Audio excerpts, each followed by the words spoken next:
শীতকালে বাজারে প্রচুর টাটকা সবুজ সবজি পাওয়া যায়।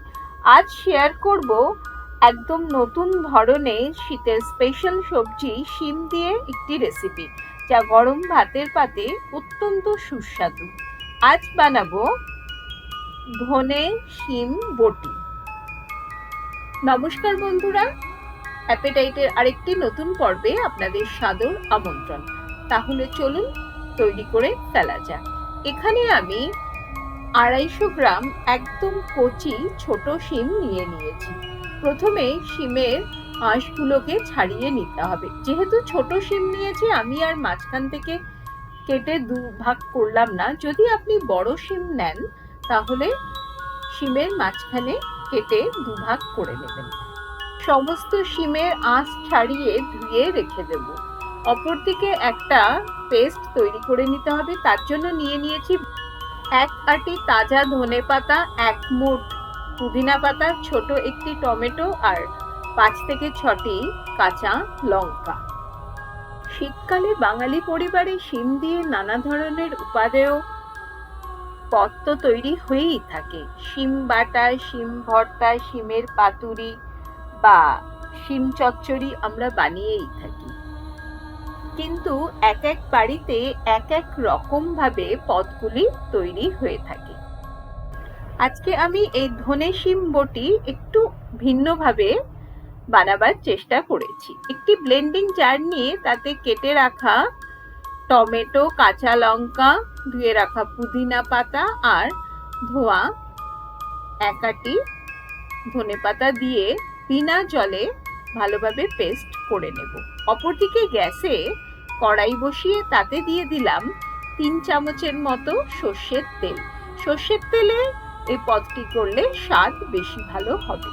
তেল ভালোভাবে গরম হয়ে আসলে দিয়ে দিলাম প্রায় 1/2 চামচের মতো কালো জিরে ফোড়ন। আর দিয়ে দেব ভরা ভরা 1 চামচ রসুন বাটা। তেলে খুব ভালোভাবে রসুন বাটাটা মিনিট 2 নাড়াচাড়া করে নিতে হবে, যাতে রসুনটা হালকাভাবে ভাজতে থাকে। এবারে একটা বড় মাপের পেঁয়াজ ভালোভাবে মিহি করে কুচিয়ে নিয়েছি। কোচানো পেঁয়াজটা এবার কড়াইতে দিয়ে দেব। আজকে আমি শিমের বটি রসুন আর পেঁয়াজ দিয়ে রান্না করছি। সঙ্গে থাকবে অতি অবশ্যই এই সবুজ ধনেপাতার পেস্টটা। এরকম নয় যে রসুন আর পেঁয়াজটাকে খুব লালচে করে ভাজতে হবে। হালকা রসুন পেঁয়াজ ভাজা হয়ে যাবার পরে ধুয়ে রাখা শিমগুলোকে কড়াইতে দিয়ে দেব। শিমগুলো এমনিতেই খুব কচি, তো খুব বেশি সময় কিন্তু শিমটা ভাজতে লাগবে না। তেলে ফোড়নের সঙ্গে 1.5-2 মিনিট শিমটা ভেজে নেওয়ার পরে দিয়ে দিলাম স্বাদ অনুসারে লবণ আর 1/4 চামচ ঝাল লঙ্কা গুঁড়ো। এখানে কিন্তু আমি হলুদের ব্যবহার করছি না।